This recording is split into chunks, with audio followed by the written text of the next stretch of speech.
Hello, TikTok. Okay, I'm like trying to do this modern thing again where I connect to the outside world in real time. Alrighty then.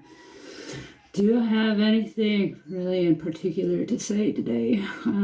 Happy Halloween, first of all. I decided I wanted to go live just because I had a number of interesting synchronicities happen in short succession, and I had a channeling. I believe all art is channeling.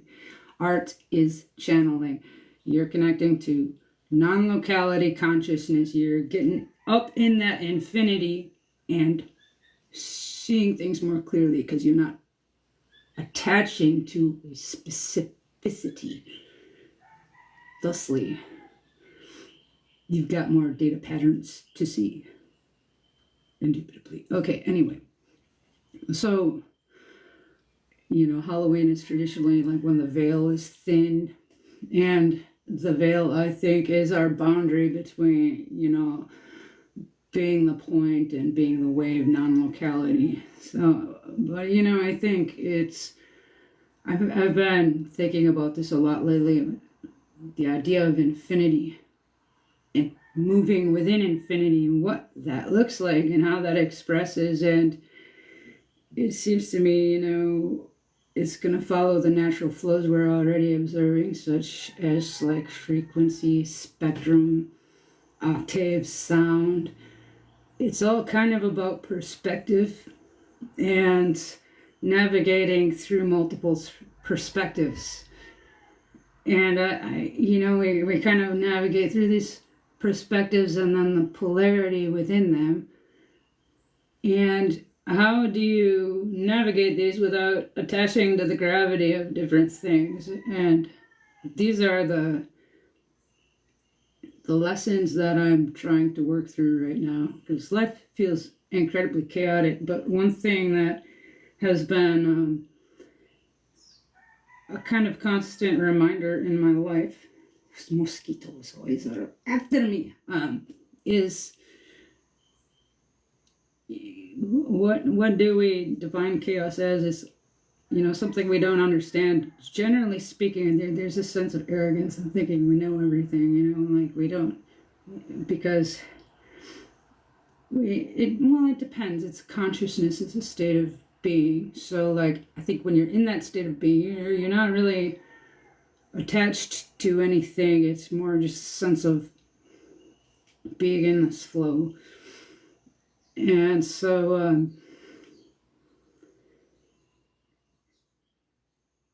I'm just kind of sharing all of this because in my own experience, I've been experiencing a lot of polarity, and I can choose to look at that in a number of different ways. And I'm trying to take a a very curious approach to things right now, because I think inviting a sense of curiosity allows you to invite more possibility. And I think that is a big part of how we transcend fear. It's being open-minded enough to allow more data to come in. And then sometimes that requires patience. And I'm an Aries. Patience is not always something I'm very blessed with. Occasionally I can experience it. Most of the time I'm like, what the actual fuck? Come on. So, anyway. But it's helpful to have it. Hello, people who are joining. Excuse me. This is why you shouldn't smoke so many spliffs sometimes. It's just good to sometimes take a breather. I got a little bit of anxiety sometimes getting up on social media, especially like live. Like, oh god damn, they're watching me. And it's like, I watch people, so I guess occasionally I should also reciprocate that energy, because there's been a lot of people who have inspired me, and I'm like, Jesus, they're tuned into the same things. I'm like, and that's what I want to start shifting my focus to. What is the stuff I'm seeing that's really inspiring, and I move into that gravity, and it's more of a weightlessness. That's this thing that's been coming to me. It's just a sense of like, and I'm not saying like I'm thinking of this all myself. There's things that lead to things that lead to things, and it's a path and a journey. I would say, actually, recently it's come up, as you could probably observe if you've been watching this for a second. I'm pretty good at just rambling on and on and on and on and on. And that's because I observe so much, and I see so many nuances with things, and I see so many connections. And sometimes when there's so much happening all at once and so many layers to things, it's very hard to define and share a complete picture because there's so many moving parts, and time is an illusion, so that just adds so much more to it. But it can feel very chaotic, going back to the chaos thing. So having a sense of curiosity about it and a sense of humor is really helpful. And I guess, Halloween feels like an appropriate time to come and speak on these things, because it's, the spooky time when we have to kind of look at our shadows and our ghosts and the skeletons in our closet and all the fucking weird shit in society at large. This has got a lot of that going on right now in a big fucking way, and we need to be honest with ourselves because it's fucking true. Pardon my French. Said that to a French guy one time and he got really mad at me. Sorry, dude. Anyway, it's like, there's like big, scary, disgusting, abominable, awful things happening in the world. And any kind of closer look reveals that they've been happening for some time. And I think it's like an as above, so below thing, because we're seeing all this shit blowing up. And there's so much chaos and insanity right now, where it's like you're looking at, is this real fucking life? Like, is this real? Like, it's too insane. It's like, watch the news, or you feel like you're in Idiocracy, that movie, It's like that kind of. But I think the beauty within that, and this is like the faith I cling to through this, is that when it starts to get to that level of chaos, that means stuff's being revealed. It's getting pulled out of the fucking recesses of our fucking collective consciousness, and it's being looked at and observed. And I've spent the last year of my life really, really diving into some stuff, kind of because of just how my path ended up evolving. But I started going back to school, and I was studying some of the issues our society faces, like trafficking of people of all ages, and the patterns therein, and seeing that some of these patterns stretch back centuries and eons, and really taking a hard look at that and my own observations in my personal life. And through the classes I was doing, like my final, and it inspired me to write about these observations as I was learning additional information in the classes that sort of supplemented research I was already doing and on these subjects. And so the two classes I had last semester, 3 classes technically. I had a business class, and that was like all online, and that was pretty easy. But then the 2 classes that were really like difficult for me emotionally were a psychology class and a women's gender and sexuality studies class.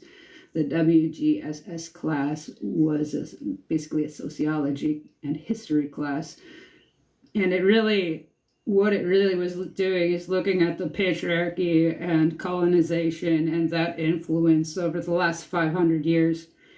And what it what I took away from that class is that if you look at the way our society is structured, our concepts of things like slavery are inherently woven into the structure of our society through things like marriage and our oppression of people that society deems as weak or scapegoated people. And the thing about this particular arrangement is there's always going to be that polarity worked within it because it requires conflict to function. It requires war and fear to function. There has to be a war on something. It has to hook your emotions and pull you in and keep you in fear against other people. And the way it's done is so insidious in some ways. So having that class and then the psychology class where it starts breaking down what that looks like in the terms and definitions we use to describe these things, and then you start see it really happening in real time. You start looking at how they evolve psychological experimentation and stuff, and how, psychology, Western medicine, psychology is really, if you start looking at its history, there's a lot that is really shameful, in my opinion, and we're trying to evolve from that, but there is a lot of evidence that a lot of these practices and things that started out at the beginning of psychology, such as experimenting on people and the prejudices and biases that our society's already structured into things, and so the way that it creates a barrier to actually understanding the issues that are happening. So one thing that went into in the class was Freud and the concept of feminine hysteria. So it's understood that Freud, when he was first studying this, and feminine hysteria is like, all women are insane. We're just emotional, useless creatures, mostly, anything. We're just, now, they didn't have terms like PTSD at that time. And Freud was working with these patients and discovering that they were all displaying signs of childhood trauma. Trigger warning on some of this too. I'm going to try to be sensitive to people who've maybe been through situations like that. So I don't want to be, I really want to honor, that and not feed that energy, but there is a need to be honest about things that happen. So Freud, he's got these patients, they're all displaying the same kinds of things. And so he's coming to the conclusions that there is possibly some societal issue, and it's within a lot of the elite and stuff like that at the time, and his peers, some of his friends, and even himself and his childhood, the massive implications of what that would mean if that were true, and how systemic this kind of behavior is and woven into our society. And so they couldn't look at that. They weren't ready to accept that. And it turned into feminine hysteria, the Oedipus complex, basically like people, wanting to, have suppressed sexual feelings toward their caregivers. And what it basically turned into was victim shaming. If you want to be really honest, so that's what it looks like to me. It looks like that was victim shaming and projecting and ignoring. And had that have actually been examined with a more critical lens, we might have had an earlier understanding of stuff like PTSD, CPTSD. Because if you look at what that is and its effects on the body, that's hysteria. PTSD and hysteria are interchangeable. Shell shock, all these terms, as so many people have been at a disservice because people were afraid to face these shadows. And so that's what this studying research I've been doing, and seeing this playing out in modern times with some things that are labeled as conspiracy theories, such as MK Ultra, Project Paperclip. And it's really, when you start looking at stuff like that, there are a lot of correlations.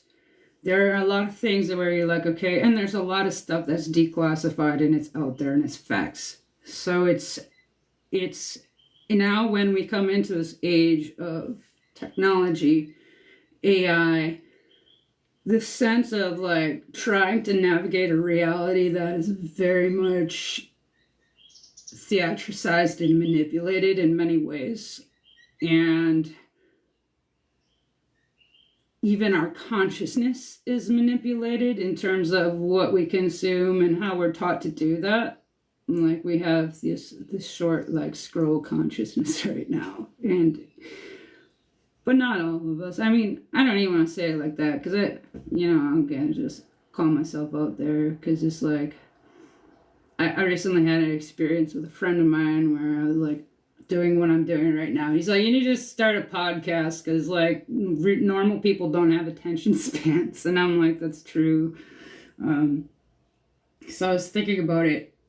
Because going back to the channeling thing, sometimes when I feel inspired to speak like this, I do feel it's inspired. And I feel like that when I paint or when I do music sometimes. And I feel that sense within other people who inspire me. And I think there's something about that energy connecting to that in it. There's a sense of passion within that, but it's like a light passion, innocent, nurturing, energizing, uplifting feeling. I myself can be rather bipolar at times, so I've had to do a lot of work to try and really maintain my focus through life. And one thing that helps me do that is an acronym I ran across on the internet, and that's FOCUS, fuck off cause you're stupid. So much shit is coming at us on a daily basis, and sometimes like we just have to tell to fuck off. I tell myself to fuck off on occasion too when I can, we have these intrusive thoughts. Something that helped me and that I think is really important to remember, and it was so profound when I heard it. When we have these thoughts that pop into our head, they said that the first thought that pops in, and that's usually the intrusive thought, is your programming. That's the shit you've experienced that gives you the knee-jerk reaction, because that's what's been wired into your brain biochemically through repetition of pattern and trauma and shit. So that's your programming.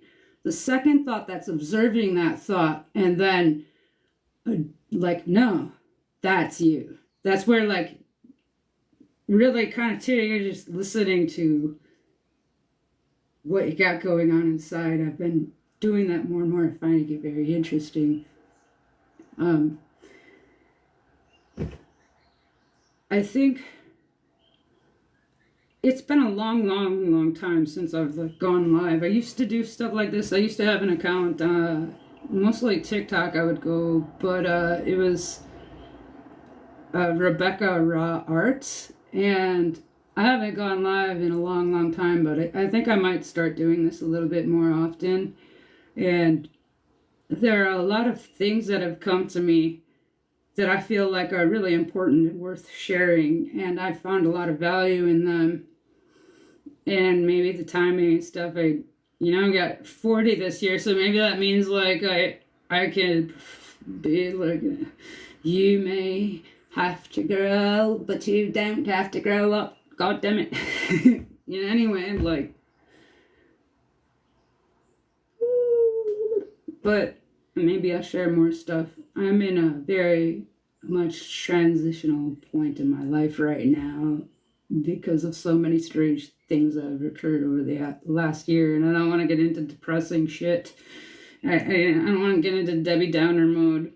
I think I'll write about it, but to summarize, this last year I had a death in the family. I was really sick and hospitalized. I was dealing with a roommate who had substance issues, and then went homeless while I'm trying to go back to school, which I was pursuing as an avenue to get out of homelessness. Ended up staying with a friend. It was a bad idea. Homeless again. So I'm doing classes online. Then end up going into the psych ward because all of this was getting really overwhelming. Then have to fight with the school to prove that I had all this shit going on. And I'm still kind of in that process. It's just like I got my financial aid appeal done, so I'm good there. But long story short, through all that, I've really, really been forced to look at different ways I can keep myself from going insane. And I've been finding I'm probably going to need to be more mindful about it because it's been kind of just, but I think one thing that can help me do that is also doing this. Like it gives me something consistent, some sense of stability, and a way to build from there. Because it's weird because I feel like so many options in my life have been limited. Like I have all these paths that are closing, dead ends, and things that seem very out of my control. And I'm like, how do I navigate this? Like there have been times where I'm like, and God, it's a horrible feeling cornered and feeling like you don't have a future. And so when you're in that feeling, and this is what I keep going back to, and this is helping me, and this is what I'm reminding myself of right now. When you have an obstacle, a challenge that feels so much bigger than you, it can overpower and overshadow the fundamental things in life that we need to survive.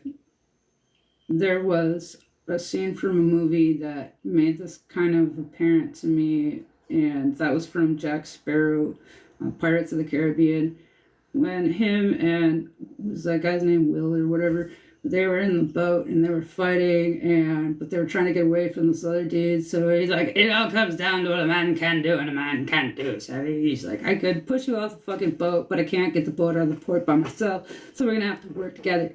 And I think in life, we have these conflicts within ourselves. We're like, here's a bunch of shit. I can't do nothing about that. I can't jump off the fucking boat because there's sharks in the water and that's gonna be a bad fucking day. So what can I do? Well, I can make sure I've got all my shit on the boat secure, and in a personal way, as a metaphor, analogy, that could be like your daily Maslow's hierarchy of needs self-care, like, have you washed your ass today? Have you brushed your teeth? Like these little things we can do that in the moment when we're stuck in fear, it can be like, who gives an ever-loving shit? Like, I don't want to go outside ever again, so do you think I care about brushing my teeth that much? Maybe not. But then you reach a certain level of your filth, and you're like, okay, I should probably do something about that, But it's being able to kind of recognize when everything is looking insurmountable, like,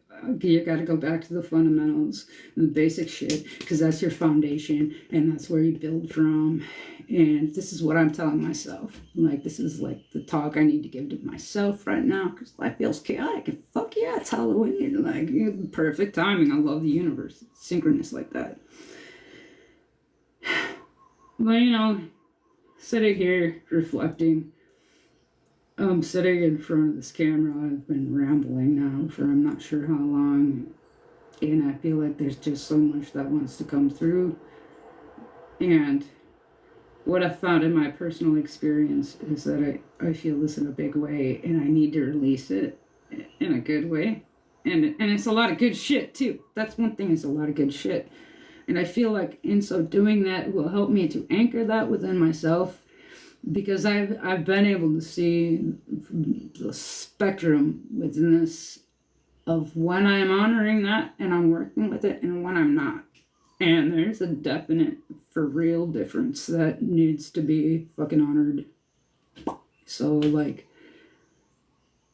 this may help me to honor that because I don't want to risk, leaping into the abyss of like self-pity. So this like, but you know, and it reminds me of the good things.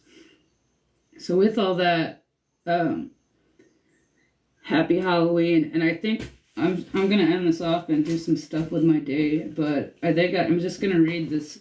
I posted this on a video I just put up, share a little story about that if you're just coming in here. But and thank you if you're watching. I'm seeing people joining, and I really appreciate that you give a shit enough to hang out, even if it's just for a split second. It's like we connected with an infinity for a moment. How glorious is that? Interesting, isn't it? You know, we're all these points with an infinite matrix. And that's cool, but within that, we have to recognize and honor some shit. So this is a poem I wrote. And it just came to me very inspired. I wasn't really like, I kind of edited it one time, but most of this just flowed right out. And then I was just kind of arranging a couple things. So it's de jure and de facto discrimination, discrime in nation, a sick combination, in a fascist nation, an abomination, money nation. No servants, no stations, bring the tribulation. Ring, ring, ring, sing of perdition, transcend this vision, mission, missing, sing. Armadillo, hyperbole, ole. This shit is cray cray. Color like Crayola, oh bruh. The question of chaos and order. Philosophy. PH, ill, oh Sophie. This has been the death of me. Social commentary. Punnet's done it again. Phrases and spheres, no ears to hear. Take it in the rear. It's all Greek to me. Hyperbole, transcendence, trance, and dance. So, don't pee your pants. Happy Halloween. Where is my spleen? There's a lot I can say about this poem. The first part of it was actually inspired by a post from my friend Luciana Darko. She has the most goth name around, like, and she was talking about de jure and de facto discrimination with regard to people who are trans and the shit that is terrifying they're facing right now in terms of their rights and their health care. And so that was one part of it, but that's not just a trans issue. Let's just make it real fucking real and clear. And to many people, it is their life. Let's be real. De jure and de facto discrimination are very real things. And what they are is discrimination that works through our social systems and discrimination that works through our social customs. And these things can be quite insidious. We deal with them. I shouldn't say we. Me being a fucking white chick, like, I'm female, so I have that. But there are people who have that magnitudes worse and the shit they faced and have faced. But in reality, the whole of humanity has experienced the whole of polarity. It's society and individuality. So, discrimination, this crime in nation. There's this thing with words that I find fascinating, where you can take a sentence and there's multiple things that can be communicated within that, you know, the nuance and subtleties that we see. And sometimes that seems so synchronous to me, how these things jump out. There is a kind of a spoof religion that was created called Discordia, which is based off of this book this dude's wrote called the Principia Discordia. And they talk about chaos and order, and they kind of just make fun of everything, and it's very satirized. It's like a satirized religion. It's pretty lighthearted comedy, but it's, you know, it's still honoring chaos. So But one thing they talk about is FNORDs, FNORDS, and those are like those little weird things. Like you can compare them to a glitch in the matrix, where suddenly you're like, that's fucking weird. You could also call them synchronicities. These little things, and there can be positive synchronicities and negative synchronicities. Signs and omens and affirmations and stuff. But you gotta run the risk though of you gotta be careful because, as I've experienced, if you're really open to perceiving these things, it can get overwhelming because the more you start realizing that nothing is trivial. It's like that book Way of the Peaceful Warrior. He's like, his fucking grand revelation through all the shit he endures is that nothing is trivial and everything is sacred, because he had this whole journey that all of this shit connected in just this powerful way, and that is life, and that is what we are and are in. And so nothing is trivial, everything is sacred, and that going back to that sense of curiosity, because that sense of curiosity can save your ass and open you to infinity consciousness and options. It can help you transcend limitations. It can bring you through thresholds into new worlds. Multidimensionality. Close your eyes for a second. This will only take a second. Just humor me. Close your eyes. Now think about the reality you were just witnessing with your eyes open a few moments ago. Open your eyes. You are witnessing a completely different reality now, because every atom and particle and everything that reality consists of, that relativistic reality that requires everything around it to give it its definition and meaning, has just shifted. And you were looking at a new picture. Now multiply that shit by infinity, right? Something so simple can illustrate that so profoundly. There's a book called Reality Transurfing by Dim Zealand, and it's really fucking awesome. And he basically talks about the many worlds theory. He's a proponent of the many worlds theory, and he's basically saying all these new age fucking hippies are like, oh my god, I gotta create my reality and make what I want. They can't, because they gotta tune and shift. YouTube just cut me off. It's too much for them. What the fuck, YouTube? Oh well, I got too excited, I guess. Sorry about it. I'm gonna go back live on there. It's the universe telling me to just calm down for a second. I'm just calming down. So that's fun. Video. No, invalid video. Asset not readable. Your mom's not readable. Go like that. I posted the wrong button. Your channel does not meet our eligibility requirements for live streaming. What did I do? I was just talking about the fucking reality that we're looking at, dick. Oh, maybe I said dick. I guess you're not supposed to do stuff like that because we can't even use our words. Look at that. Like, how is it,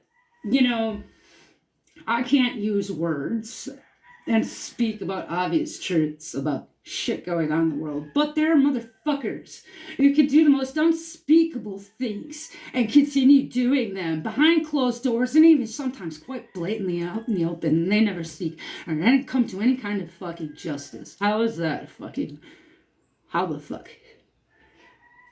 Sorry, that pissed me off. So I'm just going to allow myself to experience a sense of outrage at the shit that we are looking at in real fucking time, day in and day out.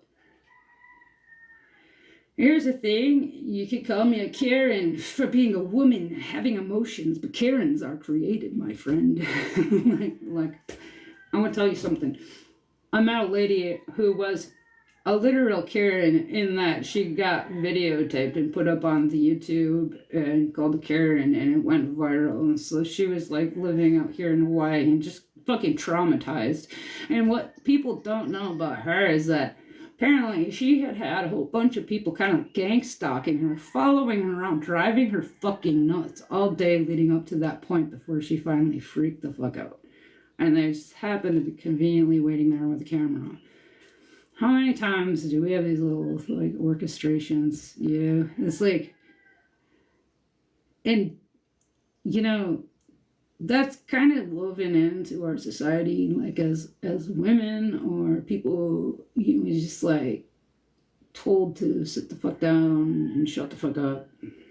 And I think a lot of us feel like sometimes just taking the high road is easier and maybe more dignified. And sometimes I'm feeling, I shouldn't speak for other people. I'm just speaking for myself. And a lot of times I'm like, now this stuff's that inside now. Okay, I'm just gonna file that away. Okay, all right. Okay. And then it's like suddenly I find myself ranting for an hour on TikTok Live. So here we are. I turned 40 this year. What's up? And it's been quite a year. I come from the tattoo industry, and I went back to school this year because I'm just like, I love tattooing. I fucking love it. I'm passionate about it. I'm good at it. I like it. But the industry is bizarre, and I really don't feel like going into that right now. Just suffice to say, I'm tired of it, and I kind of, if I'm going to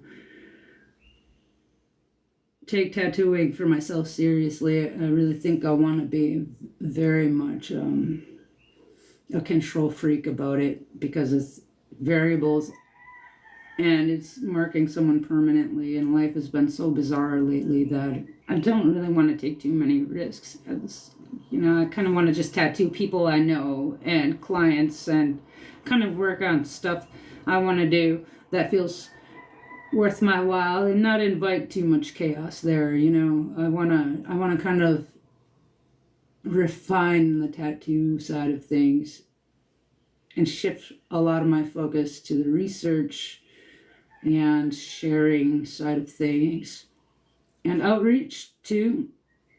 You might have remember, if you've been watching this, you might remember that I mentioned earlier that I took a business class. So I took this business class and this psychology class and this women's gender sexuality studies class, collectively within the previous two classes, really, really a painful look at how society's been screwing us over in many ways. So within that, I'm looking at this business class because I'm houseless while I'm taking these classes. I'm like, how do I get out of there? How do I transcend this fucking hell I found myself in? And there's a lot to that story, let me tell you. That's something I'm going to save for another time, more appropriate time. I have to be careful with my words with certain things, and respect that this is a collective, we are all in together, but I think I have the right to share my experience within respect and reason, and I will do that. So as I was saying, going through all this stuff, I think it's helpful to write down everything, but what I really want to share is the stuff that I found helpful, the solutions. I want to focus on solutions. I don't want to get too riled up in anger, outrage over the atrocities going on in the world, although I do want to look at them, and I do want to honor the anger I have, and I want to make sure that anger I feel for this injustice that's happening in the world in so many ways. It has been happening for so long. I want that anger to be potent. Impotent anger is just getting pissed off and continue doom scrolling, and it's just, sitting there ruminating on shit.